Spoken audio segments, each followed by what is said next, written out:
ഹരേ രാമ രാമ രാമ ഹരേ ഹരേ, ഹരേ കൃഷ്ണ കൃഷ്ണ കൃഷ്ണ ഹരേ ഹരേ, ഹരേ രാമ രാമ രാമ ഹരേ ഹരേ, ഹരേ കൃഷ്ണ കൃഷ്ണ കൃഷ്ണ ഹരേ ഹരേ. സർവത്ര ഗോവിന്ദനാമ സങ്കീർത്തനം. ഗോവിന്ദ ഗോവിന്ദ. യോഗീന്ദ്രാണാന്വതംഗേഷ്വധികസുമധുരം മുക്തിഭാജാന്നിവാസോ ഭക്താനാം കാമവർഷദ്യുതരുഖിസലയന്നാഥ തേ പാദമൂലം നിത്യം ചിത്തസ്ഥിതം മേ പവനപുരപതേ. കൃഷ്ണ കാരുണ്യസിന്ധോ ഹൃത്വാ നിശേഷതാപൻ പ്രതിശതു പരമാനന്ദസന്തോഹലക്ഷ്മീം. ശ്രീ ഗുരുവായൂരപ്പാ ശരണം, ശ്രീ ഗുരുവായൂരപ്പാ ശരണം, ശ്രീ ഗുരുവായൂരപ്പാ ശരണം. ഗജാനനം ഭൂതഗണാധിസേവിതം കവിദ്ധജംബൂഫലസാരഭക്ഷിതം ഉമാസുതം ശോകവിനാശകാരണം നമാമി വിഘ്നേശ്വരപാദപങ്കജം. ശ്രീമഹാഗണപതേ നമഃ. സർവത്ര ഗോവിന്ദനാമസങ്കീർത്തനം. ഗോവിന്ദ ഗോവിന്ദ ഗോവിന്ദനാമസങ്കീർത്തനം. വളരെ ബുദ്ധിമുട്ടുള്ളതാണ് നാമം ജപിക്കുക എന്നുള്ളത്, വളരെ ബുദ്ധിമുട്ടാണ്. അതുകൊണ്ടാണ് മിനിയാന്ന് എല്ലാവരെ കൊണ്ടും കോടാനുകോടി ആൾക്കാരാണ് ഭഗവാന്റെ നാമം ലജ്ജ വിട്ട് എത്രയോ ആൾക്കാർ, അതും രാമനാമം ജപിക്കാനാണ് പറഞ്ഞത്. ശ്രീരാമ രാമ രാമേതി രമേ രാമേ മനോരമേ സഹസ്രനാമ തത്തുല്യം രാമനാമവരാനനേ. രാമനാമം ജപിക്കുക സഹസ്രനാമത്തിന് തുല്യമാണ്. ശ്രീരാമ രാമ രാമ ജപിച്ചാൽ മതി. എത്രയോ അസംഖ്യം കോടി ആൾക്കാരാണ് ലോകം മുഴുവൻ രാമനാമം കൊണ്ട്, ഭാരതം മാത്രമല്ല ലോകം മുഴുവൻ. അപ്പം നമ്മളോടും ഭാഗവതം പറയുന്നത് നാമം ജപിക്കാൻ സാധിക്കും. ഇതാണ് ഒടുക്കത്തെ പ്രാർത്ഥന. ഇവിടെ കാമലീലയാണ് വർണ്ണിക്കുന്നത്. അതും പ്രധാനമായിട്ട് പുരുഷാർത്ഥങ്ങൾ ധർമ്മം, അർത്ഥം, കാമം, മോക്ഷം. ഈ 4 പുരുഷാർത്ഥങ്ങളെയാണ് 4 കഥകളായിട്ട് ചതുർത്ഥ സ്കന്ധത്തിൽ വിസർഗലീല വർണ്ണിക്കുന്നത്. ധർമ്മത്തെ ദക്ഷയാഗം കൊണ്ട് കാണിച്ചു, അർത്ഥത്തെ ധ്രുവചരിതം കൊണ്ടും കാണിച്ചു, കാമത്തെ പൃഥുചരിതം കൊണ്ടും മോക്ഷത്തെ പുരുഞ്ചനോപാഖ്യാനം കൊണ്ടുമാണ് വർണ്ണിക്കുന്നത്. എന്താണ് ശരിയായ അർത്ഥം എന്ന് ചോദിച്ചാൽ ഭേദബുദ്ധിയില്ലാതെ കണ്ട് ഭഗവാനെ സേവിക്കലാണ് ശരിയായ ധർമ്മം എന്ന് ഭഗവാൻ തന്നെ ഉപദേശിച്ചു ദക്ഷയാഗത്തിൽ കൂടിയിട്ട്. അഹം ബ്രഹ്മാ ച സർവശ്ച ജഗത കാരണം പരം എന്ന് ഭഗവാൻ പറഞ്ഞു. ഞാനും ബ്രഹ്മദേവനും ശങ്കരനും ഒന്നാണ്. ത്രയാണാം ഏകഭാവാനം, ഏകഭാവത്തിൽ കാണാൻ സാധിക്കണം, വേറെ വേറെ കാണരുത്. ഒക്കെ ഒരേ ഒരു ഈശ്വരൻ തന്നെയാണ് പല ഭാവത്തിൽ ഇരിക്കുന്നത് എന്ന് ബോധ്യപ്പെടുത്തി. പിന്നെ അർത്ഥം എന്നത് സുനീതിയുടെ ഉപദേശം കേട്ട് ധ്രുവൻ ശ്രീഹരിയെ സേവിച്ചു. കുറച്ച് ബുദ്ധിമുട്ടിടയിലുണ്ടായപ്പോഴാണ് അതിനെ തരണം ചെയ്യാൻ മനുവിൻ്റെ വാക്ക് കേട്ട് വൈശ്രവണനെ നമസ്കരിച്ചപ്പം, വൈശ്രവണാണെങ്കിൽ എല്ലാ ധനത്തിൻ്റെയും നിധി വൈശ്രവണൻ്റെ കയ്യിലാണ്, എന്താ വെച്ചാൽ കൊടുക്കാൻ തയ്യാറാ, എന്താ വെച്ചാൽ ചോദിച്ചോളൂ എന്ന് പറഞ്ഞപ്പം ധ്രുവന് ബോധ്യായി ഈ ഭൗതിക ധനം അർത്ഥമല്ല, അനർത്ഥമാണ് എന്ന് ബോധ്യമായിട്ട് ശരിയായ ധനം ഈശ്വരപാദഭക്തി, ഇളകാത്തൊരു ഭക്തിയാണ്. ഇതാണ് ശരിയായ ധനം. മറ്റ് ഭൗതിക ധനത്തെ ഏകാശസ്കന്ധത്തിൽ പറയുന്നുണ്ട് തസ്മാൽ അനർത്ഥം. അർത്ഥം എന്ന് പറഞ്ഞാൽ അനർത്ഥം ഉണ്ടാക്കുന്നതാണ് അധികം ധനം കയ്യിലുണ്ടായാൽ 15 കൂട്ടം അനർത്ഥങ്ങൾ ഭിക്ഷുഗീതയിൽ പറയുന്നുണ്ട്. അപ്പൊ ശരിയായ അർത്ഥം ഭഗവത് പാദഭക്തി. ആ ധ്രുവന്റെ കഥയാണ് ശ്രീനാരദ മഹർഷിയാണ് പ്രേസുക്കളുടെ യാഗശാലയിൽ പോയിട്ട് ധ്രുവന്റെ മഹിമയെ പറഞ്ഞു കൊടുത്തപ്പോഴാണ് ഇവിടെ ചോദിച്ചത്, പ്രജയസുക്കൾ ആരാണ് എന്ന് ചോദിച്ചു. വിതുരനാണ് കഥ കേട്ടുകൊണ്ടിരിക്കുന്നത്. മൈത്രേയ മഹർഷിയാണ് കഥ പറയുന്നത്. നമ്മൾ ഇരിക്കുന്നത് ഹരിദ്വാരത്തിലാണ് അല്ലേ? ഭഗവാന്റെ കഥ എവിടെയാണോ അവിടെ ഹരിദ്വാരം. നമ്മളൊക്കെ ഇരിക്കുന്നത് വാസ്തവം ഹരിദ്വാരത്തിൽ. ഗംഗയിൽ കുളിച്ച് ശുദ്ധമായിട്ട് മഹർഷിയുടെ ആശ്രമത്തിൽ ഇരുന്നുകൊണ്ട് വിതുരൻ്റെ ഒപ്പം നമ്മളും ഭഗവാന്റെ കഥകളാണ്. അങ്ങനെ ആ വംശത്തെ വർണ്ണിക്കുമ്പോൾ ആ പരമഭക്തനായ അങ്കന്റെ കഥ വർണ്ണിച്ചു. അവിടെ ദുഷ്ടനായ വേനന്റെ കഥയും കാണിച്ചു വന്നു. പക്ഷേ സജ്ജനങ്ങൾ ഈ ദുഷ്ടതയല്ല കാണുക. എന്തെങ്കിലും നന്മ ഉണ്ടോന്നാണ്. ഇപ്പൊ നന്മയില്ലാത്ത ആരുമില്ല, തിന്മയില്ലാത്ത ആരുമില്ല. ഒക്കെ തികഞ്ഞ ആള് ഭഗവാൻ മാത്രമേ ഉള്ളൂ. നമ്മളുടെ ഒക്കെ നന്മയുണ്ട്, തിന്മയുണ്ട്, എല്ലാവരിലും ഉണ്ട്. ആ നന്മയെ എടുക്കാൻ സാധിക്കണ്ടേ? സജ്ജനങ്ങൾ ആ നന്മയാണ് കറന്നു കിട്ടുന്ന. അധതസ്യ പുനർവിപ്രയ്യ അപുത്രസ്യ മഹീപദേ ബാഹുഭ്യാം മധ്യമാനാഭ്യാം മിഥുനം സമപദ്യത. കൈകള് കടഞ്ഞപ്പോഴാണ് അതെന്ന് ഭഗവാൻ ലക്ഷ്മിയോടുകൂടി അവതരിച്ചു. പൃഥുമഹാരാജാവായിട്ടും അത്യുസ് മഹാരാജ്ഞിയായിട്ടുമാണ് രണ്ടുപേരും കൂടിയാണ് വന്നത്. കാരണം ഇവിടെ നന്മ ഉണ്ടാവാൻ ഭഗവാൻ ലക്ഷ്മിയോടുകൂടി ബ്രഹ്മദേവൻ നോക്കി പറഞ്ഞു, ഭഗവാന്റെ അവതാരമാണ്. പാതയോരവിന്ദൻ തമ്മേനേ ഹരേ കലാ. ശ്രീഹരിയുടെ കലാവതാരമാണ് പറഞ്ഞ് സ്തുതിയൊക്കെ ഏറ്റുവാങ്ങിയിട്ട് ഓരോരോ ലോകപാലന്മാര് ഭഗവാൻ ഓരോന്ന് സമർപ്പിച്ചു. ഇന്ദ്ര കിരീടമുത്കൃഷ്ടം ദണ്ഡം സംയമനയ്യമ. ഇന്ദ്രൻ കിരീടത്തെ കൊടുത്തു, യമൻ ദണ്ഡിനെ കൊടുത്തു, ഹരി സുദർശനചക്രത്തെയാണ് കൊടുത്തത്. ഭൂമിദേവി ഭഗവാനുണ്ട് പാതുക സമർപ്പിച്ചു. അത് യോഗമയികളാണ്. അതിൽ കയറി നിന്നാൽ എവിടെ വേണമെച്ചാൽ എത്താം. പിന്നെ വാഹനത്തിൻ്റെ ആവശ്യമില്ല. അങ്ങനെ സൂതമാഗതവന്തികളെ സ്തുതിക്കാൻ വേണ്ടി വന്നു. ഭഗവാൻ പറഞ്ഞു, ഇപ്പം സ്തുതിക്കുന്നു വേണ്ട, ഞാനൊന്നും ചെയ്തിട്ടില്ല. ഋഷീശ്വരന്മാരെ വാക്ക് കേട്ട് ഈശ്വരനാണെന്ന ഭാവത്തില് അവരെ ഈശ്വരനെയാണ് സ്തുതിച്ചത്. ഭഗവാൻ ഭരണം ഏറ്റെടുത്തു.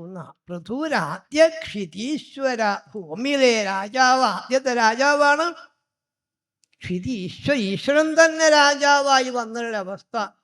ശരിക്ക് ഭരിക്കാനൊക്കെ പോകുമ്പം പൃഥുവിൻ്റെ കഥ വായിച്ചിട്ട് വേണം എങ്ങനെയാണ് ഭരിക്കേണ്ടതെന്ന്. രാമായണം പോലും ഭഗവാൻ ഭാഗവത് 2 അധ്യായമേ കൊടുത്തുള്ളൂ എങ്കിൽ പൃഥുവിൻ്റെ കഥയ്ക്ക് 9 അധ്യായമാണ്. ഇത്രയും പ്രാധാന്യമുള്ള കഥയാണ്. പ്രധാനപ്പെട്ട കഥകളൊക്കെ 9 അധ്യായമാണ്. പ്രഹ്ലാദൻ്റെ കഥ 9 അധ്യായം, പൃഥുവിൻ്റെ കഥ 9 അധ്യായം, വാമനാവതാര കഥ 9 അധ്യായം. പിന്നെ കൃഷ്ണാവതാരായാൽ 9ൻ്റെ ഗുണിതാണ് 90. അതും പോരാ. പിന്നെ എല്ലാ അധ്യായത്തിലും ഭഗവാന്റെ കഥയാണ്. ഭഗവാൻ ഭരണം ഏറ്റെടുത്തു. നല്ലൊരു ഭരണം ഉണ്ടായിരുന്നാണ്. അതും തെറ്റ് ചെയ്തത് ആരായാലും ശിക്ഷയേൽക്കേണ്ടി വരും. അല്ലെങ്കിൽ ഏതൊരാൾക്കും ഏത് വഴിയിലേക്കും ഏത് അർദ്ധരാത്രിയിലും പോവാം. തെറ്റ് ചെയ്യാഞ്ഞാൽ മതി. ആരെയും ഭയപ്പെടണ്ട. തെറ്റ് ചെയ്താൽ ശിക്ഷ ഉറപ്പാണ്. നല്ലൊരു ഭരണമായിരുന്നു. അങ്ങനെ ഭരിച്ചുകൊണ്ടിരിക്കുകയാണ്. ജനങ്ങളുടെ കരച്ചിൽ കേട്ടു മഹാരാജാവ്. രാജാവേ, വിശന്നിട്ട് വയ്യ. വയം രാജൻ ജാഠരേണാഭിതപ്തായതാഗ്നിനാ കോടരസ്ഥേന വൃക്ഷ. വൃക്ഷത്തിൻ്റെ ഉള്ളിലുള്ള അഗ്നി വൃക്ഷത്തെ നശിപ്പിക്കുന്ന കൂട്ടത്തില് ഈ ജഠരാഗ്നി ഞങ്ങളെ നശിപ്പിക്കൂ. വിശന്നിട്ട് വയ്യ, ഭക്ഷണം തരൂ തരൂ എന്ന് പറഞ്ഞപ്പം ഭക്ഷണം കൊടുക്കേണ്ട ആളാരാ? ഭൂമിയല്ലേ ഭക്ഷണം തരേണ്ടത്. ഭൂമിയിലെ വിളവൊന്നും ഉണ്ടാവണില്ല. ഭഗവാൻ ഭൂമിയോടാണ് കോപിച്ചു എന്നാ. തൻ്റെ വില്ലും ശരവുമായിട്ട് ഭൂമിയോട്ട് ഭഗവാൻ കോപിച്ചപ്പോൾ ഭൂമി പശുരൂപം ധരിച്ച് പോവാൻ തുടങ്ങി. പല ദിക്കിലും പോയിന്ന എവിടെയൊക്കെ പോയോ അവിടെയൊക്കെ ഭഗവാനുണ്ട്. ധാവന്തി തത്ര തത്രൈനം ദദൃശാനുദ്യതായുധം. എവിടെയൊക്കെ ഭൂമി പോയോ ഭഗവാൻ പിന്നാലെ ഈ മെതിയടി കയറി നിന്നാൽ മതി, എവിടെ വേണം ചായത്താന്ന. താൻ കൊടുത്ത ഉപായനം തനിക്ക് തന്നെ ബുദ്ധിമുട്ടായിട്ട് മാറി. ഭഗവാൻ പറഞ്ഞു, വസുധേ ത്വാം വധിഷ്യാമി, നിന്നെ ഞാൻ വധിക്കുന്ന. ഭൂമിയോട് അമർന്ന് പശുരൂപത്തിലാണ് നിന്നെ ഞാൻ വധിക്കും. ഞാൻ വേറെ ഭൂമിയെ സൃഷ്ടിക്കും. എൻ്റെ ജനങ്ങൾക്ക് നീ ഭക്ഷണം കൊടുക്കാൻ ഞാൻ വധിക്കുന്നതാണ്. നീ നിനക്ക് എന്നെ മനസ്സിലായില്ലവോ? ഒരു ഹിരണ്യാക്ഷൻ തന്നെ താത്തിക്കൊണ്ടുപോയപ്പോൾ ഞാനാണ് ഉദ്ധരിച്ചു കൊണ്ടുവന്ന്. എൻ്റെ ജനങ്ങൾക്ക് ഭക്ഷണം കൊടുക്കാൻ എന്നെ ഞാൻ വധിക്കും, വേറെ ഭൂമിയെ ഞാൻ സൃഷ്ടിക്കും. പറഞ്ഞ സൃഷ്ടിക്കാൻ ഈശ്വരനെ പറ്റുള്ളൂ. അങ്ങ് ഈശ്വരനാണോ? അതെ, ഞാൻ തരാന്ന. ഈശ്വരനെ സേവിക്കുന്ന ആൾക്കാർക്ക് ഭക്ഷണം കൊടുക്കുള്ളൂ എന്ന് ഭൂമിയുടെ പ്രതിജ്ഞയാണ്. ഭൂമിയുടെ ഭർത്താവാണ് ഈശ്വരൻ. ഭർത്താവിനെ കുറ്റം പറയുന്ന ആൾക്കാർക്ക് കുട്ടികളാണെങ്കിലും അമ്മമാർ ഭക്ഷണം, സ്വന്തം കുട്ടികളാണെങ്കിലും ഭർത്താവിനെ കുറ്റം പറയുന്ന കുട്ടികൾക്ക് അമ്മമാര്. ഭൂമിയുടെ പ്രതിജ്ഞ, എൻ്റെ ഭർത്താവായ ഗുരുവായൂരപ്പനെ സേവിക്കുന്ന ആൾക്കാർക്ക് ഞാൻ ഭക്ഷണം കൊടുക്കുള്ളൂ. എല്ലാവരെ കൊണ്ടും ഞാൻ ഭഗവാനെ സേവിപ്പിച്ചോളാം എന്ന് പൃഥു പറഞ്ഞപ്പം ഞാൻ പശുവല്ലേ കറന്നിട്ടോളൂ. ഓരോരോ തലവന്മാരെ കുട്ടികളായി കുടിപ്പിച്ച് അവരവർക്ക് വേണ്ടതിനെ അവരവരെ കറന്നിട്ടുന്നതാണ്. ദേവന്മാരെ ഇന്ദ്രനെ കുട്ടിയായി കുടിപ്പിച്ച് അവർക്ക് വേണ്ട അമൃതനെ കടന്നെടുത്തു. അസുരന്മാരെ പ്രസാദനെ കുട്ടിയായി കുടിപ്പിച്ച് അവർക്ക് വേണ്ടതും അവരും കറന്നെടുത്തു. മനുഷ്യന്മാര് മനുവിനെ കുട്ടിയായി കുടിപ്പിച്ച് നമ്മൾക്ക് വേണ്ടതും. നമ്മളൊക്കെ മനു എന്താണോ ചെയ്തു അതുപോലെ നമ്മൾ ചെയ്താലേ പരമസമ്മതമായ മനുവിൻ്റെ വംശം കേൾക്കണം എന്നാ പറഞ്ഞത് വിതുരൻ. അപ്പോൾ മനു എന്താണോ ചെയ്ത് അതുപോലെ നമ്മളും. അല്ലെങ്കിൽ പഞ്ചമസ്കന്ധം വേറൊരു പേര് പറയുന്നുണ്ട്. തൃതീയവും ചതുർത്ഥവും കേട്ടിട്ടും കുറച്ചെന്തെങ്കിലും പഞ്ചമം ആദ്യവും കേട്ടിട്ട് കുറച്ചെന്തെങ്കിലും മനു പറഞ്ഞ പോലെ ചെയ്തിട്ടില്ലെങ്കിൽ നമ്മളെ ഭാഗവതം പറയുന്ന വിപദ പശുഭീന. രണ്ട് കാലുള്ള മൃഗം. രണ്ട് കാലുള്ള മൃഗങ്ങളെ കണ്ടിട്ടുണ്ടോ? അപ്പൊ മൃഗാവരുത്, മനുഷ്യനാവണം ഇല്ലേ? മനു പറയും പോലെ മനു എന്താ ചെയ്തത്? തൻ്റെ മകള് ദേവഭൂതിയെ കർദ്ദമന് കൊടുത്തിട്ട് ഉള്ള സമയം മുഴുവൻ അയാതയാമാസ്തസ്യാസന്യാമാസ്വാന്തരയാപന ശൃണ്വതോ ധ്യായതോ വിഷ്ണോ കുർവതോ ബ്രുവത കഥ. ചിലപ്പോൾ ക്ഷീണമൊക്കെ വരും.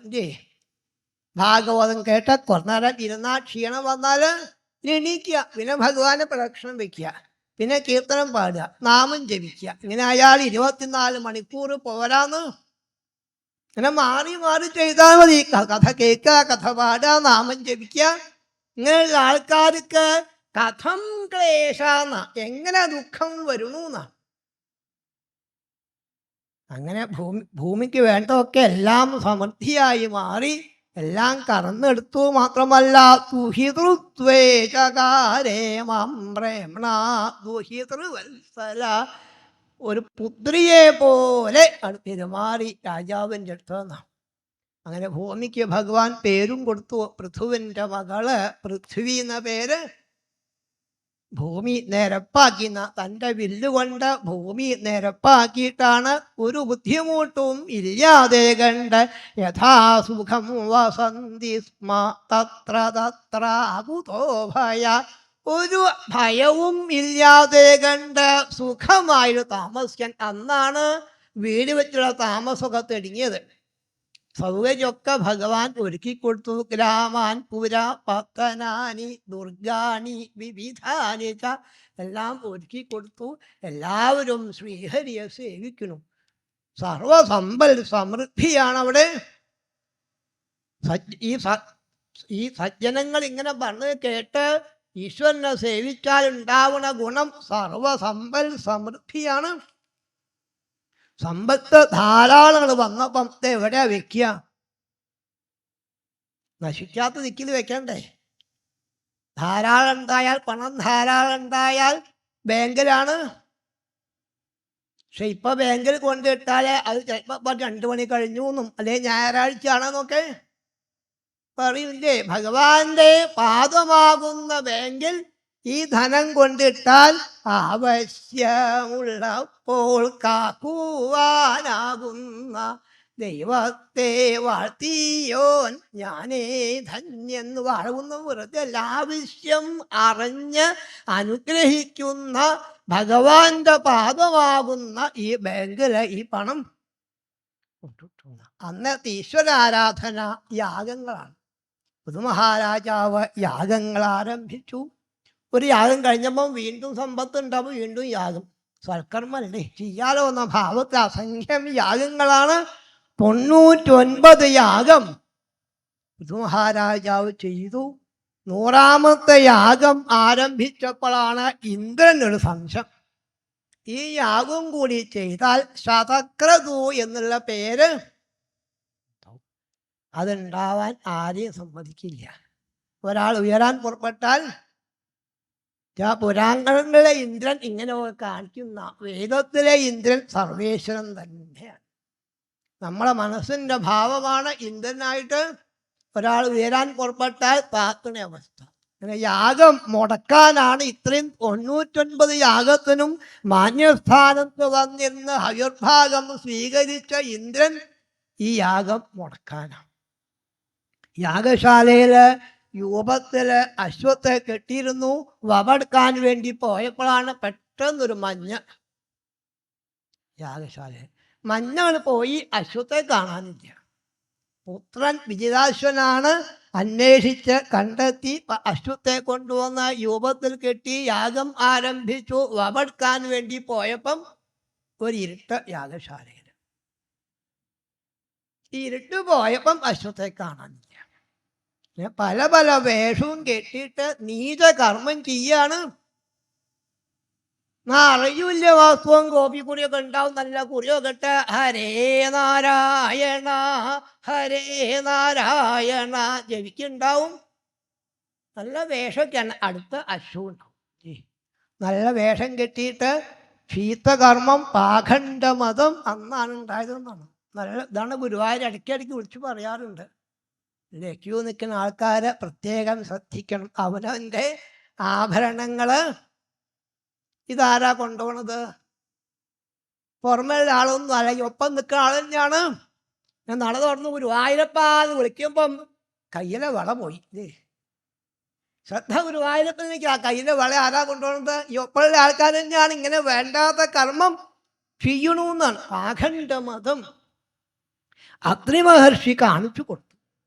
ഇന്ദ്രനാണ് കൊണ്ടുപോകേണ്ടതെന്ന് പറഞ്ഞപ്പം ഇന്ദ്രനെ വധിക്കാൻ വേണ്ടി പൃഥു പുറപ്പെട്ടപ്പം അത്രി പറഞ്ഞു, അങ്ങ് അവിടെ ഇരുന്നോളൂ, അങ്ങക്ക് യാഗപശുവിനെ ഹനിക്കാനേ പറ്റുള്ളൂ, ഇന്ദ്രനെ ഞങ്ങൾ നേരാക്കാണ്, ഞങ്ങൾക്കൊരു ബുദ്ധിമുട്ടില്ല, ഞങ്ങൾക്ക് അങ്ങോട്ട് പോവും വേണ്ട, ഞങ്ങൾ വിളിച്ചാൽ ഇങ്ങോട്ട് വന്നോളെന്നാണ്.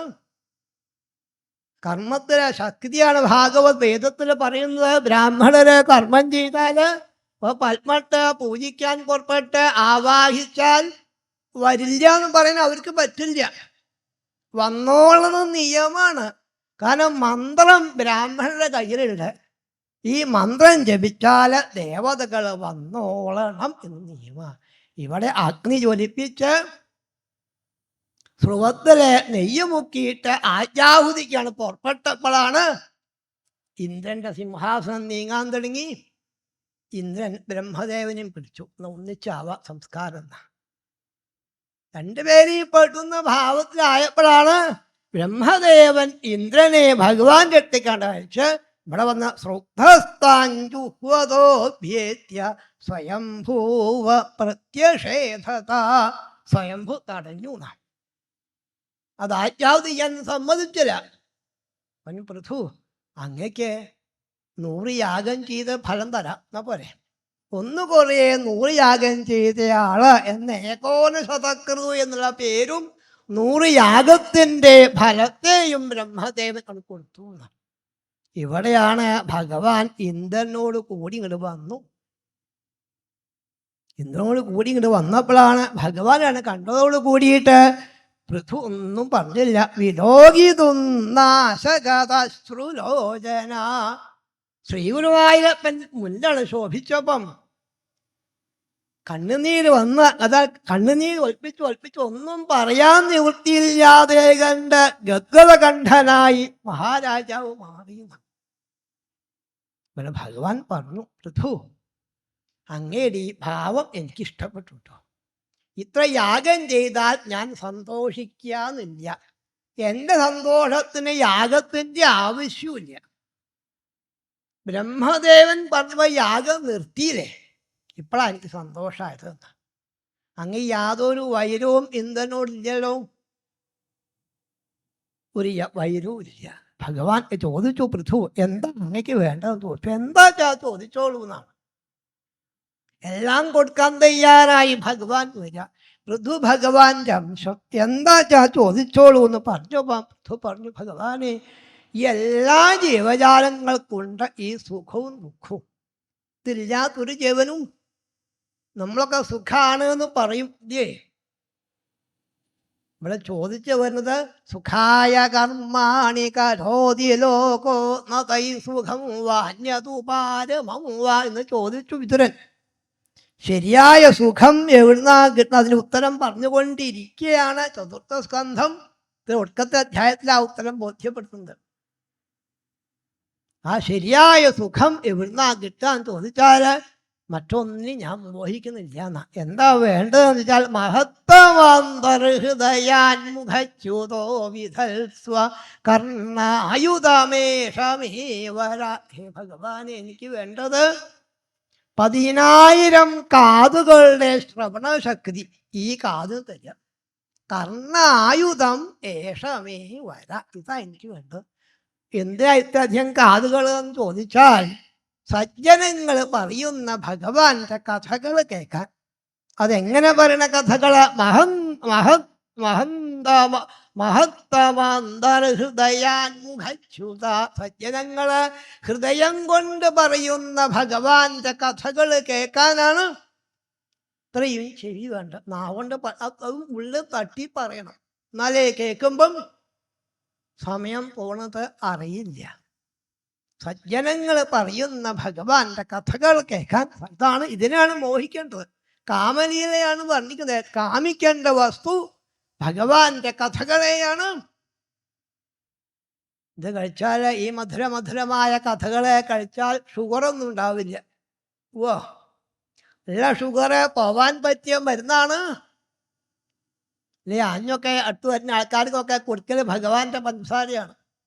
ഷുഗർ കൊണ്ട് കഷ്ടപ്പെട്ട ആൾക്ക് ഭഗവാന്റെ പഞ്ചസാര കൊടുത്താൽ ഷുഗർ മാറുമെന്ന് ചോദിച്ചാൽ മാറും. ഗുരുവായൂരപ്പൻ്റെ വാക്കാണ്. എൻ്റെ ഭക്തൻ പറയുന്ന വാക്ക് ശരിയാണ് എന്ന് ഭഗവാൻ ബോധ്യപ്പെടുത്തും. ഇത് കഴിക്കും തോറും ഷുഗർ കുറഞ്ഞ് പഞ്ചസാര കഴിച്ചാൽ ഷുഗർ കുറയോ? കുറയും. അതാ ആഞ്ഞത്തിൻ്റെ വാക്കിൻ്റെ ശക്തിയാണ്. അപ്പൊ സജ്ജനങ്ങൾ പറയുന്ന ഭഗവാന്റെ കഥകളാണ് എനിക്ക് കേൾക്കേണ്ടത്. അത് സാധിക്കണം. പിന്നെന്താ ചോദിക്കേണ്ടത്? വാസ്തവ നിശ്ചയം കേട്ടു. അങ്ങ് പ്രേരിപ്പിച്ചാൽ പലതും ചോദിക്കും. അതുകൊണ്ട് എനിക്ക് നന്മ എങ്ങനെ ഉണ്ടാവും അതെന്നെക്കാൾ കൂടുതൽ അറിയാൻ അങ്ങനെയൊക്കെയാണ് അല്ലേ. അപ്പൊ എനിക്ക് നന്മ എങ്ങനെ ഉണ്ടാവുക വെച്ചാൽ അത് തന്ന് എന്നെ അനുഗ്രഹിക്കുക. അതും എങ്ങനെയെന്ന് ചോദിച്ചാൽ യഥാചരേ ബാലഹിതം പിതാ സ്വയം തഥാ ത്വമേവാരിഹസീനസ്വമീതും.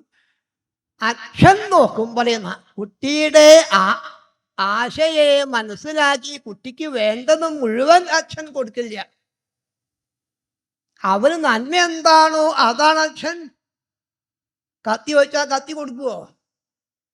അവന് നന്മ എന്താണോ അതാണ്. ധ്രുവൻ പറഞ്ഞു വെച്ചത് വാശ്രേയവ വത്സകമനുഗ്രഹ കാതരോസ്മാൻ എന്നാണ്. തള്ളപ്പശു തൻ്റെ കുട്ടിയെ നോക്കും പോലെ എന്നാണ്. പൃഥു ഒന്നും കൂടി കയറ്റി വെച്ചു. അമ്മയ്ക്കും അബദ്ധം പറ്റുന്ന. എങ്ങനെ അമ്മയ്ക്ക് അബദ്ധം പറ്റുകയെന്ന് ചോദിച്ചാൽ, അമ്മയ്ക്ക് ഭക്ഷണം ഉണ്ടാക്കാതിരിക്കാൻ അമ്മയ്ക്ക് ഉണ്ടാക്കില്ല എന്നൊക്കെ പറഞ്ഞാലും ഉണ്ടാക്കാതിരിക്കാൻ അമ്മയ്ക്ക് പറ്റില്ല. കുട്ടികൾ അമ്മയെന്ന് വിളിച്ചാണ്. അപ്പൊ ഉണ്ടാക്കാതിരിക്കാൻ പറ്റില്ല. ഈ ഉണ്ടാക്കിയ ഭക്ഷണം കഴിച്ച കുട്ടിക്ക് ആപത്താണെങ്കിൽ എന്നാലും ഉണ്ടാക്കും. മറ്റുള്ളവർക്കും വേണ്ടേ, ഉണ്ടാകും. അച്ഛൻ പറഞ്ഞിട്ടുണ്ട് കൊടുക്കരുതെന്നൊക്കെ പറഞ്ഞിട്ടുണ്ടെങ്കിലും കാണാതെ കണ്ട് അമ്മ കൊടുക്കും. അമ്മയ്ക്ക് അധികം വാത്സല്യാവുകൊണ്ട് ഇത് കാരണം ആപത്തുണ്ടാവുന്നു. എന്നാൽ അച്ഛനാണെങ്കിലോ ഈ അസുഖം മാറിയിട്ടുണ്ടാക്കിയാൽ മതിയെന്ന്. ആ അച്ഛൻ്റെ ഭാവമാണ് യഥാചരേത് ബാലഹിതം പിതാ സ്വയം തഥാ ത്വമേവ അർഹസി. പിതാവ് നോക്കും പോലെ നോക്കണം എന്നാ ഭഗവാൻ. എന്തെന്നില്ലാത്ത സന്തോഷായി. ഭഗവാൻ സ്വതവേ അങ്ങനെ ആർക്കും ഭക്തി ഒന്നും കൊടുക്കില്ല. മുക്തിന്ദാതി കരിഹിൽ ഭക്തി യോഗം. മുക്തിയെ മുകുന്ദൻ വാരി വാരി കൊടുക്കും. ഭക്തി ചോദിച്ചാൽ നാമം ജപിച്ചോളൂ, ഭാഗവതം കേട്ടോളൂ, ഭാഗവതം വായിച്ചോളൂ, സമയായ ഞാൻ തരാന്നാണ് അല്ലേ, സമയായ തരാന്നാ. അങ്ങനെ ഭക്തിയെ ഭഗവാൻ കൊടുത്താൽ ഭക്തന്റെ ദാസനായിട്ടാണ് ഭഗവാൻ നിൽക്കാം. ഈ ദാസ്യം സ്വതവേ ആർക്കും നല്ലോണം നോക്കിയേ ഭഗവാൻ കൊടുക്കുള്ളൂ എങ്കിൽ ഇവിടെ ഭാഗവതം പറയുന്നു തമാഹരാജൻ മൈ ഭക്തിരസ്തുതേ. ഭക്തിയാണ് പ്രധാനം ചെയ്തത്. കൊടുക്കാത്ത ഭക്തിയാണ് ഭഗവാൻ പൃഥുവിനാണ് പ്രദാനം ചെയ്ത് പൃഥുവിൻ്റെ ഉള്ളിലേക്കാണ് കയറി. ഭഗവാൻ എവിടെയാന്ന് ചോദിച്ചാൽ എവിടെയാ ഭഗവാൻ ശോഭിക്കുന്നത്? നമ്മളോട് ആ ഭാഗവതം നിങ്ങൾ അങ്ങോട്ടും ഇങ്ങോട്ടും നോക്കണ്ട, അവനവൻ്റെ ഉള്ളിലേക്ക് തന്നെയാണ്. ഇതാ ഈ ഒരു ജ്ഞാനത്തെ ഭഗവാൻ കൊടുക്കുക. പൃഥുവിൻ്റെ ഉള്ളിലേക്കാണ് ഭഗവാൻ കയറിയിരുന്നത്. പൃഥു ആണെങ്കിൽ സജ്ജനങ്ങളുടെ അനുവാദത്തോടു കൂടി സഭ വിളിച്ചു കൂട്ടി.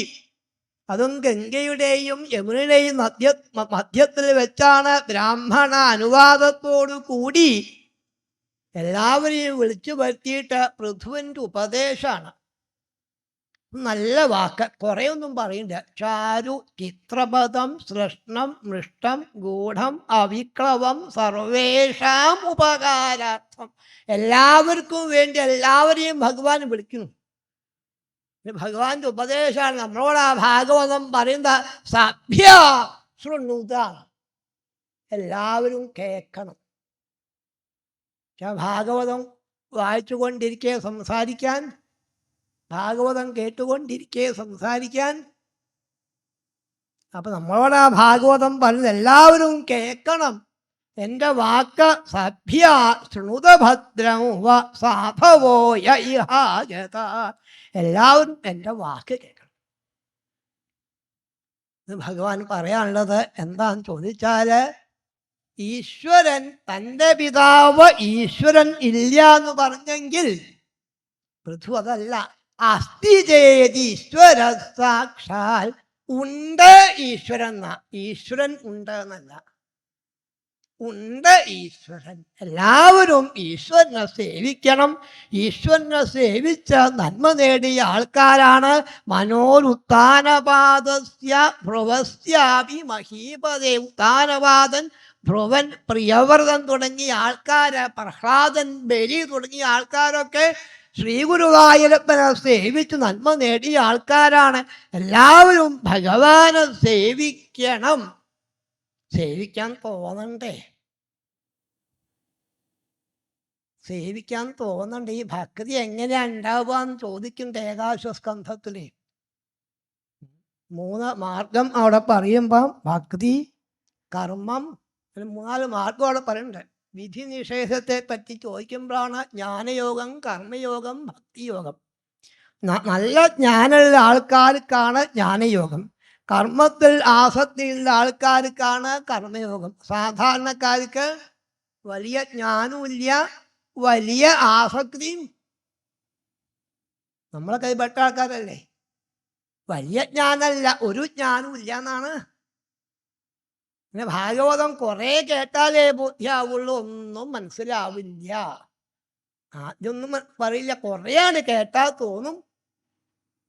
ഓരോരോ അധ്യായം കഴിയുമ്പോഴും ഇതി ശ്രീമദ്ഭാഗവതേ മഹാപുരാണേ പാരമഹംസ്യാം സംഹിതായം പരമഹംസ സംഹിതയെ ആണ് ഭാഗവതം. മനസ്സിലാവുന്നതല്ല എന്ന് ഏകാശം ഉദ്ധവൻ പറയുന്നുണ്ട്. ഭഗവാനെ എനിക്കൊന്നും മനസ്സിലായിട്ടില്ല. ഉദ്ധവന് മനസ്സിലായില്ലെങ്കിൽ നമുക്ക് മനസ്സിലാവുമോ? മനസ്സിലാവുന്നതല്ല എന്ന് പറഞ്ഞപ്പം ഭഗവാൻ പറഞ്ഞു, ഉദ്ധവനത് ബോധ്യായി, മനസ്സിലാവില്ല. സത്യം ഞാൻ പറയട്ടെ എന്ന് വെച്ചു. ഇതാർക്കും മനസ്സിലാവുന്നതല്ല, ഇതാർക്കും മനസ്സിലാവുന്നതല്ല എന്ന് ഉദ്ധവന് മനസ്സിലായില്ലേ? ഉദ്ധവന് അപ്പൊ നമ്മളൊക്കെ ഉദ്ധവന്റെ അടുത്ത് എത്തിയിട്ടില്ല.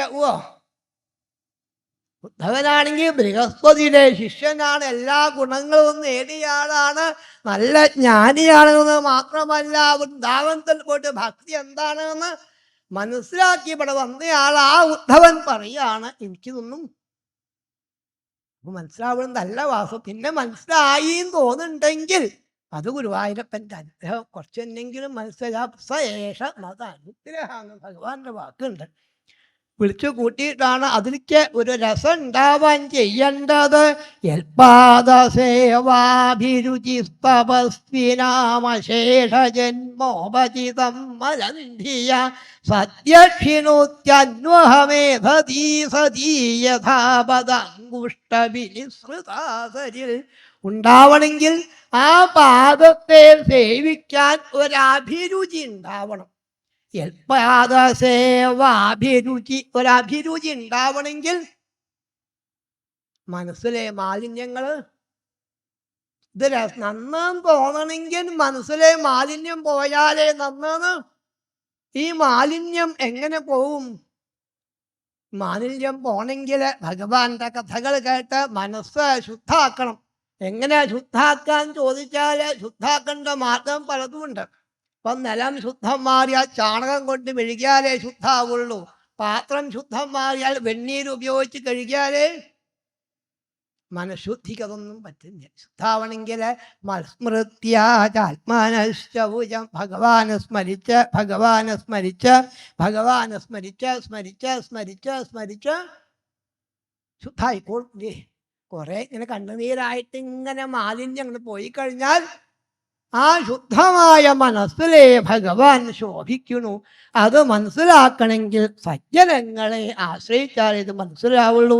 സജ്ജന സംസർഗമാണ് പ്രധാനമായിട്ട് നേടേണ്ടത്. ആ സജ്ജനങ്ങളെ വേണ്ട പോലെ സേവിക്കണം. തദേവ തദ്ധർമ്മപരൈർവിനീതൈ സർവാത്മനാ ബ്രഹ്മകുലം നിഷേവ്യതാം. ഇവിടെ ബ്രാഹ്മണര് എന്നാണ് പറഞ്ഞത്. സർവാത്മന ബ്രഹ്മകുലം നിഷേവ്യതാം. സർവാത്മന ബ്രാഹ്മണ കുലത്തെ അങ്ങോട്ട് നമസ്കരിക്കുക. ബ്രാഹ്മണനുള്ള ദിക്കിലേ താമസിക്കാൻ പാടുള്ളൂ എന്ന് നിയമമുണ്ട്. അവരെ മുഖത്തുനിന്നാണ് സജ്ജനങ്ങൾ ബ്രാഹ്മണ സത്വഗുണ പ്രധാനികളാണ്. അപ്പൊ സത്വഗുണ പ്രധാനികളായ ആൾക്കാരായിട്ട് ബന്ധപ്പെട്ടാലേ ഭഗവാന്റെ കഥകള് അങ്ങനെ സജ്ജനങ്ങളെ ബഹുമാനിക്കാൻ സാധിക്കണം. പ്രസീതതാം ബ്രഹ്മകുലംഗവാഞ്ച ജനാർദ്ദന സാനുചരശ്ച മഹ്യം.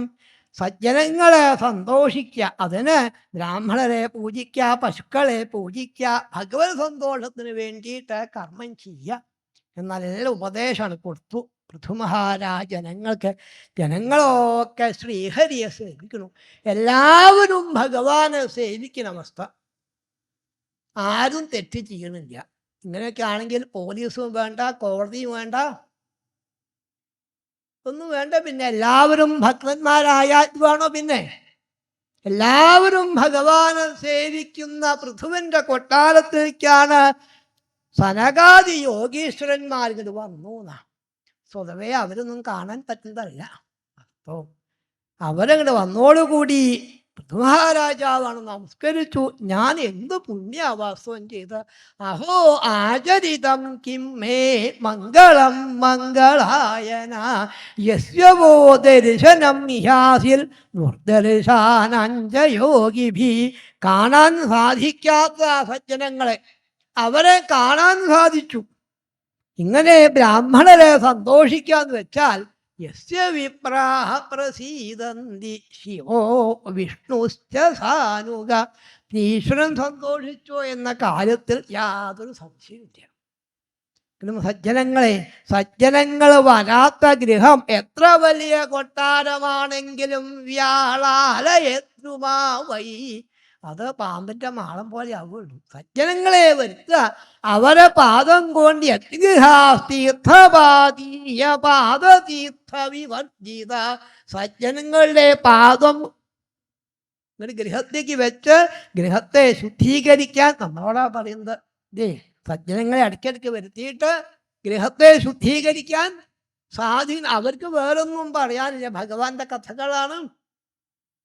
അപ്പൊ നിങ്ങൾക്ക് സുഖാണോ എന്ന് ചോദിക്കേണ്ട ആവശ്യമില്ല.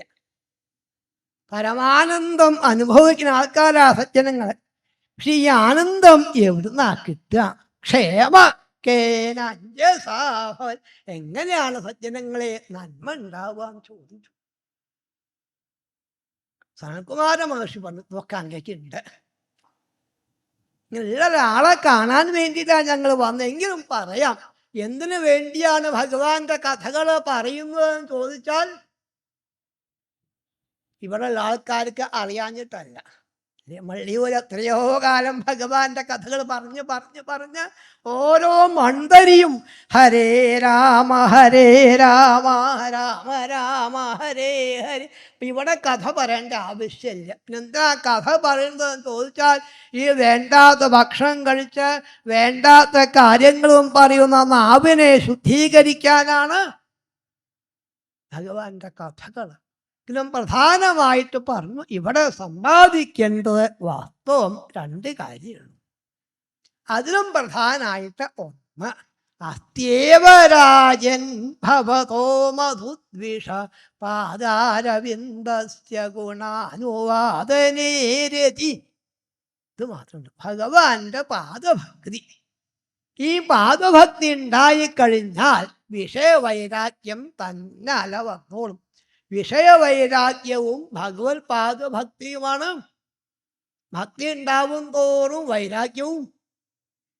കോട്ടയത്തു നിന്നും കോഴിക്കോട്ടേക്ക് ട്രെയിനിൽ പോകുമ്പം കോഴിക്കോടിനോട് അടുക്കും തോറും കോട്ടയത്തോട്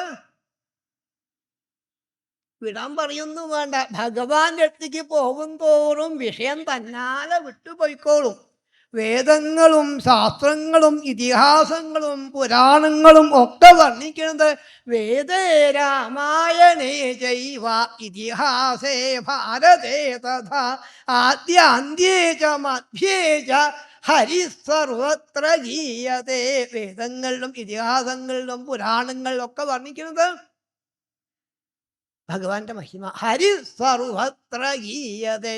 അതും ആദ്യ അന്ത്യേച്ച മധ്യേ, ആദ്യവും അന്ത്യത്തിലും മധ്യത്തിലും എല്ലാ ദിക്കിലും വർണ്ണിക്കുന്നത് ഭഗവാന്റെ മഹിമയാണ് വാസ്തവം വർണ്ണിക്കുന്നത്. അപ്പൊ അതിനെന്ത് ചെയ്യണം ചോദിച്ചാൽ ശ്രദ്ധയോടുകൂടി ഭാഗവത ധർമ്മം അനുഷ്ഠിക്കുക. സാ ശ്രദ്ധയാ ഭഗവത് ധർമ്മചര്യയാ ജിജ്ഞാസയാധ്യാത്മിക യോഗനിഷ്ഠയാ യോഗേശ്വരോ വാസനയാ ച നിത്യം പുണ്യശ്രവ കഥയാ പുണ്യയാ ച. ശ്രദ്ധയോടുകൂടി ഭാഗവധർമ്മം അനുഷ്ഠിക്കുക.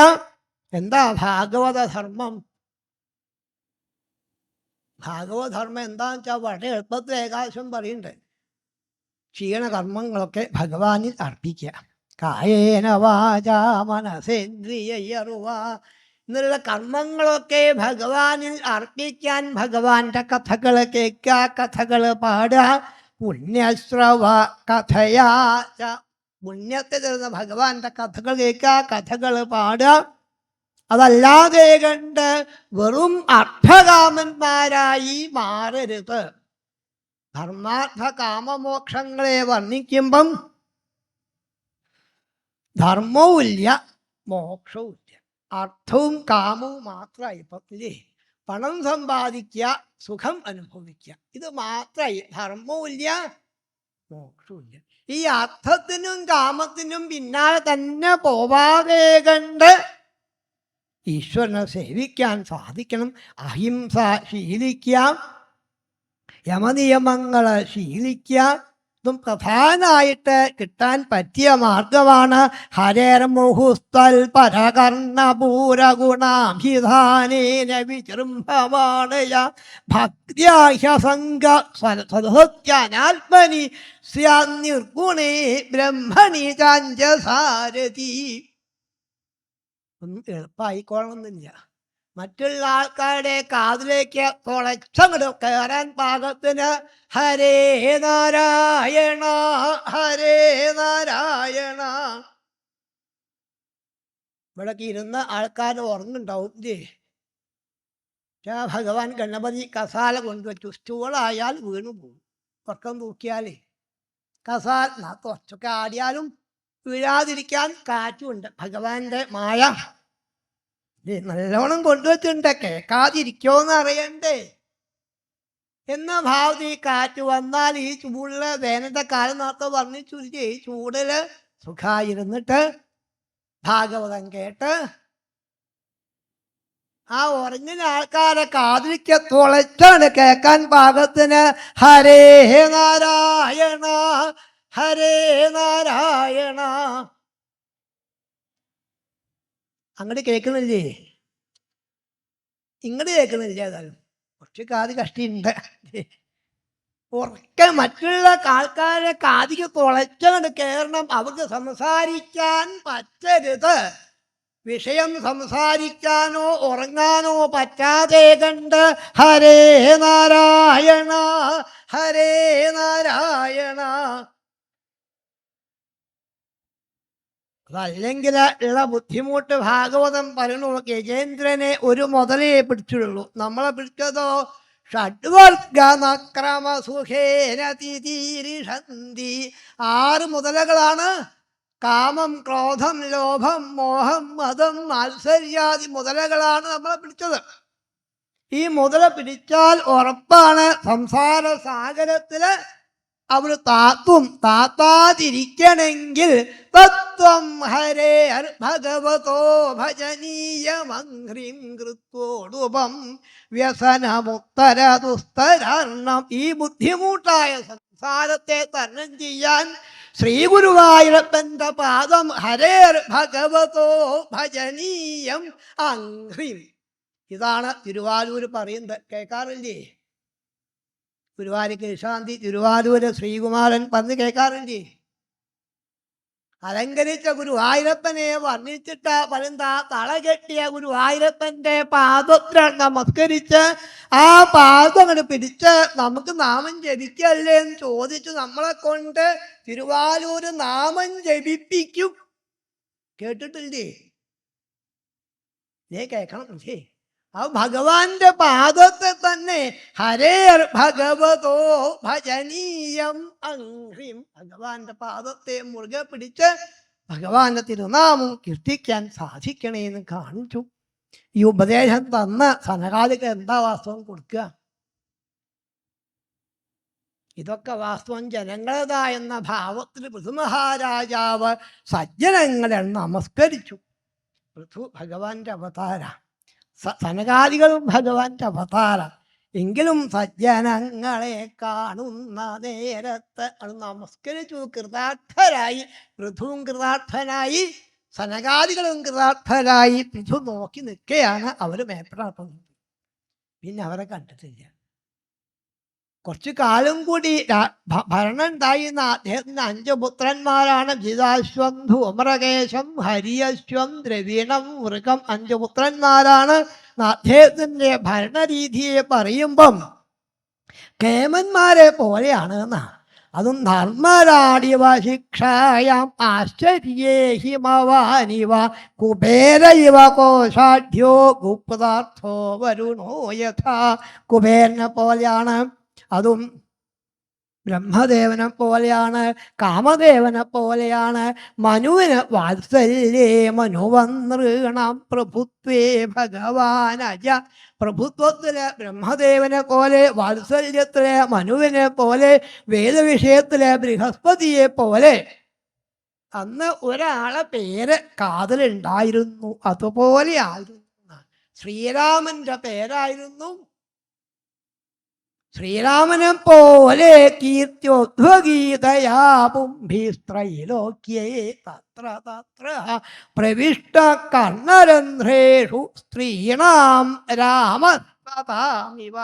രാമനെ പോലെ ആയിരുന്നു പൃഥുവിൻ്റെ രാജ്യഭാരം. യഥാസമയം കുട്ടികൾക്ക് രാജ്യഭാരത്തെ ഏൽപ്പിച്ച് പത്നിയോടുകൂടി വാനപ്രസ്ഥിയായിട്ട് മാറി. അവിടുത്തെ ബുദ്ധിമുട്ടൊക്കെ അനുഭവിച്ചു കൊണ്ടാണ്. നല്ല വേനൽക്കാലത്ത് പഞ്ചാഗ്നി മധ്യത്തിൽ നിന്നാണ് തപസ് ചെയ്യുക. അതും മഴക്കാലത്ത് മഴ കൊണ്ടും മഞ്ഞുകാലത്ത് മഞ്ഞുകൊണ്ടും ശരീരത്തെ ക്ലേശിപ്പിച്ചുകൊണ്ടും ഈശ്വരനെ സേവിക്കുക. ആ പത്നിയും അതുപോലെ തന്നെ. പത്നിയുടെ കഥ ഇടയിലൊന്നും വർണ്ണിച്ചിട്ടില്ല, വർണ്ണിക്കേണ്ട ആവശ്യമില്ല. ഭർത്താവിൻ്റെ അടുത്ത് എപ്പോഴും പത്നി, ഭർത്താവിനെ പറഞ്ഞാൽ എപ്പോഴും പത്നി അവിടെ ഉണ്ടാവും, വേറെ പറയേണ്ട ആവശ്യമില്ലല്ലോ എന്നാ. അങ്ങനെ ഭർത്താവിന് ഭക്ഷണമായിട്ട് വന്നപ്പോഴാണ് ആ ശരീരം മാത്രമേ അവിടെ കാണാനുള്ളൂ, ജീവനൊന്നും പുറത്തേക്ക് ഇറങ്ങിയിട്ടുണ്ട്. ഒരു പരിഭ്രമവും കൂടാതെ ചിത കൂട്ടിയിട്ട് ചിതയിലേക്ക് ഭർത്താവിൻ്റെ ദേഹത്തെ അങ്ങനെ വെച്ച് ഭർത്താവിന് വേണ്ട ഉദകത്തെ സമർപ്പിച്ച് ചിതയ്ക്ക് തീ കൊളുത്തി ചിതയ്ക്ക് പ്രദക്ഷിണം വെച്ച് ഭർത്താവിൻ്റെ പാദത്തെയാണ് സ്മരിച്ച് വിവേശവന്യം ധ്യായതി ഭർതൃപാദവും. ആ അഗ്നിക്കാണ് പ്രവേശിച്ചു. അവരെ പൊള്ളിപ്പിക്കാൻ അഗ്നിക്ക് പോലും സാധിച്ചില്ല. പിന്നെ ദേവസ്ത്രീകൾ കണ്ടത് വിഷ്ണു ഭഗവാനും ലക്ഷ്മിയും കൂടി പോണതാണ് കണ്ടത്. ഒന്നിച്ചവതരിച്ച് ഒന്നിച്ച് ലീലയാടി ഒന്നിച്ചു പോവാൻ ഉള്ള സമയം മുഴുവൻ സർവാത്മനാ പതിം ഭേജേ. സർവാത്മനാ ഭർത്താവിനെ ശുശ്രൂഷിച്ച സ്ത്രീരത്നം അർത്തിസിനെ പോലെ വേറെ ഇല്ല എന്ന് കാണിക്കുന്നു. അങ്ങനെ പൃഥുവിൻ്റെ കഥയ്ക്ക് ഇവിടെ മംഗളം പാടുന്നു. അത് ശ്രാവയെ ശൃണുയാദ്വാപി സ പൃഥോ പദവീമിയാൽ. പൃഥുവിനെ പോലെ ആവുന്ന ഏറ്റവും അധികം ഫലം കൊടുത്ത് ഈ കഥയ്ക്കാണ് തോന്നുന്നുണ്ട് വാസ്തവം, പൃഥുവിൻ്റെ കഥ. അതും കേട്ടാൽ ബ്രാഹ്മണോ ബ്രഹ്മവർച്ചസ്വീ രാജന്യോ ജഗതീപതി വൈശ്യ പഠൻ വിപതി ശൂദ്ര സപ്തമതാമിയാൽ. അധികം ഫലം കൊടുത്തത് ശൂദ്രനാണോ സംശയം. ശൂദ്രൻ നന്നാവല്ലേ വാസ്തവം വേണ്ടത്. അതാണ് ഭാഗവതം കൊടുക്കാൻ വർണ്ണിക്കേണ്ടത്. ഭഗവാന്റെ അനുഗ്രഹം വാസ്തവം സ്ത്രീയശൂദ്രാദയശ്ചൈവ തേനുകമ്പ്യാഹവാദിഷ. ഭഗവാന്റെ അനുകമ്പ സ്ത്രീകൾക്കും ശൂദ്രന്മാർക്കുമാണ് നന്മ അധികം അവർക്ക് ഉണ്ടാവുക. ശ്രദ്ധയോടുകൂടി ഭഗവാന്റെ കഥകൾ കേട്ടാൽ, അതും ഇത് വളരെ വിനയത്തോടു കൂടി ഭാഗവതം കേൾക്കാൻ വന്നിട്ട് ഭാഗവത സ്വരൂപിയായ ശ്രീകൃഷ്ണ ഭഗവാനെ നമസ്കരിച്ച് ആദരവോടുകൂടി കേട്ടാൽ എല്ലാം നന്മയുണ്ടാവും കാണിച്ചാണ് ആരെങ്കിലും വർണ്ണിച്ച. പിന്നെ ആ വംശത്തെ വർണ്ണിക്കുമ്പോഴാണ്, ഗീതാശ്വന്റെ വംശത്തെ വർണ്ണിക്കുമ്പോഴാണ് വേദിഷത്ത് എന്ന പേരായ മഹാരാജാവിൻ്റെ കഥ വർണ്ണിക്കുന്നത്. അദ്ദേഹത്തിനാണ് പ്രാചീന ബലിഹിസ് എന്നുകൂടി പേരുണ്ടായി. കർമ്മം കൊണ്ടുണ്ടായ പേരാണ്. കിഴക്ക് അഗ്രമായി ദർഭപ്പുൽ വെച്ച് യാഗം ചെയ്ത ആളെന്നാണ് അങ്ങനെ പേരുണ്ടായതാ. യാഗം കഴിക്കാൻ വേണ്ടിയിട്ടാ വിവാഹം കഴിച്ചു, മറ്റൊന്നിനും വിവാഹം വന്നിട്ടില്ല. യാഗത്തിന് പത്നി ഇല്ലാതെ യാഗം ചെയ്യാൻ പറ്റില്ല. അതിന് വേണ്ടിയിട്ടാണ് ശതദ്രുതി എന്ന പേരായ പെൺകുട്ടിയെ വിവാഹം കഴിച്ചു.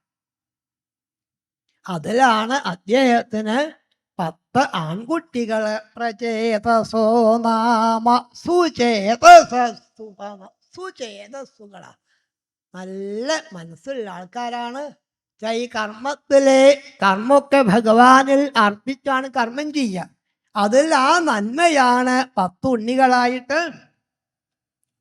അവരോട് അച്ഛൻ പറഞ്ഞു, നിങ്ങൾ ശ്രീഹരിയെ സേവിച്ചു വരൂ എന്ന് പറഞ്ഞ് അവര് നല്ല ശാന്തമായ സ്ഥലത്തെ അന്വേഷിച്ച് പോന്ന തഥാഭവത്തീർത്ഥമിതം സമാഗത എന്ന് പട്ടേരിപ്പാട് പറയുന്നത്. ഗുരുവായൂരപ്പൻ്റെ വടക്ക് ഭാഗത്തുള്ള രുദ്രതീർത്ഥത്തിൻ്റെ കരയ്ക്കലാണ് ഈ 10 പേരും എത്തിയത്. അവിടെ ശ്രീപരമേശ്വരനാണ് കണ്ടു. പരമേശ്വരൻ കുളിയും കഴിഞ്ഞ് കയറിപ്പോകുന്ന ശ്രീപരമേശ്വരനാണ് കുടുംബസമേതമാണ്. ഗുരുവായൂരൊക്കെ പോയിട്ടില്ലേ? ഗുരുവായൂരപ്പൻ്റെ വടക്ക് ഭാഗത്താണ് മമ്മിയൂരപ്പൻ.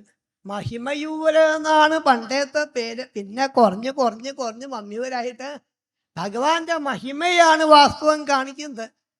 ആ മഹിമ ഭഗവാൻ ഗുരുവായൂരപ്പൻ അവിടെ വരുന്നുണ്ടെന്ന് മനസ്സിലാക്കിയിട്ട് മുമ്പ് തന്നെ പോയി ഇരുന്നിട്ട് ഗുരുവായൂരപ്പനെ സേവിക്കുന്ന ആളൊക്കെ അനുഗ്രഹിക്കാൻ വേണ്ടിയിട്ടാണ്.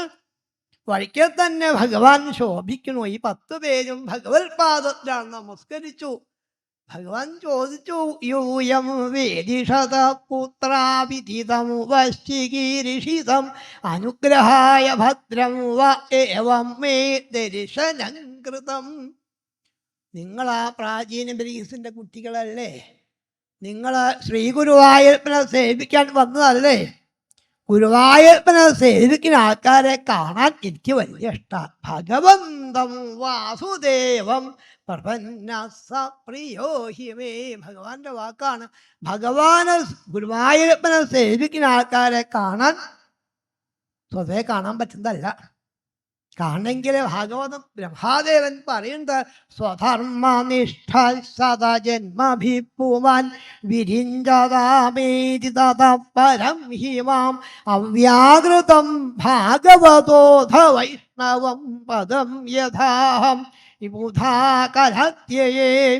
സ്വധർമ്മം തെറ്റുകൂടാതെ കണ്ട് 100 ജന്മം ചെയ്താൽ ശതജന്മഭിന 100 ജന്മം ചെയ്താൽ വിരിഞ്ചതാമേതി. ബ്രഹ്മദേവന്റെ ആൾക്കാരെ കാണാൻ പറ്റുന്നേ പറഞ്ഞു. പിന്നെയും കുറെ ജന്മം ചെയ്താൽ തതപരം ഹിമാം എൻ്റെ ആൾക്കാരെ കാണാം. എന്നാലും ഗുരുവായൂരപ്പൻ്റെ ഭക്തന്മാരെ കാണാൻ പറ്റില്ല. അതെനിക്ക് സാധിച്ചു. ഇവര് ഭക്തന്മാരായിട്ടില്ല, സേവിക്കാൻ വന്നിട്ടുള്ളൂ. അപ്പത്തന്നെ ഭഗവാൻ കഴിഞ്ഞു ഭക്തന്മാരായി എന്ന് പറഞ്ഞിട്ടാണ് താൻ എന്നും ജപിക്കുന്ന മന്ത്രം ഇവർക്ക് ഉപദേശിച്ചു കൊടുക്കുക. ഗുരുനാഥനായിട്ട് ശ്രീപരമേശ്വരനാണ്. അതും എല്ലാവർക്കും നന്മ ഉണ്ടാവട്ടെ, സ്വസ്തിരസ്തുമേ, നന്മ ഉണ്ടാവട്ടെ എന്ന് കാണിച്ചുകൊണ്ടാണ് താൻ എന്നും ജപിക്കുന്ന മന്ത്രം. ഭഗവാൻ ചതുർമൂർത്തി വ്യൂഹത്തെ, ഭഗവാന്റെ നാമത്തെ വർണ്ണിച്ചുകൊണ്ട് ഭഗവാന്റെ ആ സ്വരൂപത്തെയും ശ്രീമഹാദേവൻ വർണ്ണിച്ചു. ഭഗവാന്റെ ആ സൗന്ദര്യം വർണ്ണിക്കാൻ പുറപ്പെട്ടു.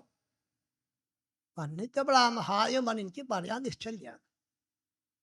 ഗുരുവായൂരിന്റെ സൗന്ദര്യം ഞാൻ പറഞ്ഞാൽ ആവില്യ വാസ്തവം അത്രയും അധികമാണ്.